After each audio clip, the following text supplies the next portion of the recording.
Hello, this is Jeffrey Tiefertiller back with another Service Management Leadership video. We thank you for joining us today on our YouTube channel and hope you'll look around at some of our other videos.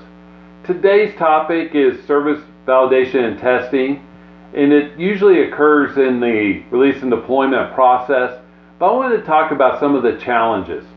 Some of the challenges we face as we test our releases or our changes, our projects, our enhancements before they go into production. And I warn you, this is straight out of the ITIL book. So if you have an argument with me on this, I'd love to hear it. I'd love to discuss it with you, and then we'll go look what ITIL says. And maybe we disagree with ITIL.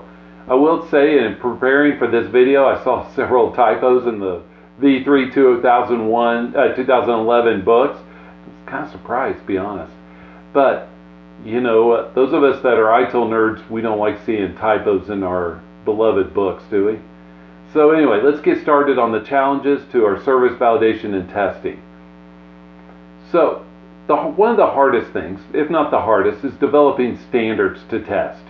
What is our standards that we are going to test to and accept and develop an acceptance rate, things of that nature.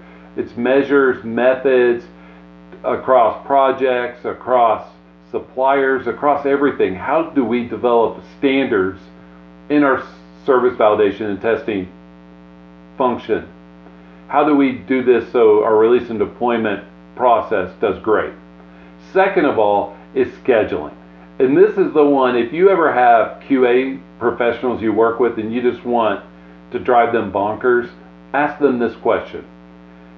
Does everybody that needs your testing services, do they give you the right amount of timing that they estimate that this will take? And it drives them bonkers because people say, oh, I think this will be a half day, and it ends up being 3 weeks, right? And so your service validation and testing people, your QA people, are always thrown off because of the scheduling, because of the estimates of the people who submit things and need to be tested. This also throws off your release schedules as well, right? Since we said that service validation and testing falls within your release and deployment process, what does that do? So let's get better about estimating how long it'll take to test, what sign-off looks like, and what types of testing is needed. Also, there's a lack of understanding from stakeholder perspectives. What does this look like? What does testing? Remember, it's service validation and testing, so it's end-to-end. What do our stakeholders think needs to be tested? The answer is usually the service. So the next is the understanding of the risks. So your company, your IT organization, has a strategy about risk. All do, and if they don't, they should. How does your service validation and testing accept that risk, merge their process, let's call it a process, with this risk profile? Because different companies will put different levels of risk into their environment. Some track everything in a defect tracker like Jira or QC. Some still track that and then put junk into production, which offers a bunch of risks. Some companies don't put anything in unless it tests at 100%. So different companies have different risk profiles.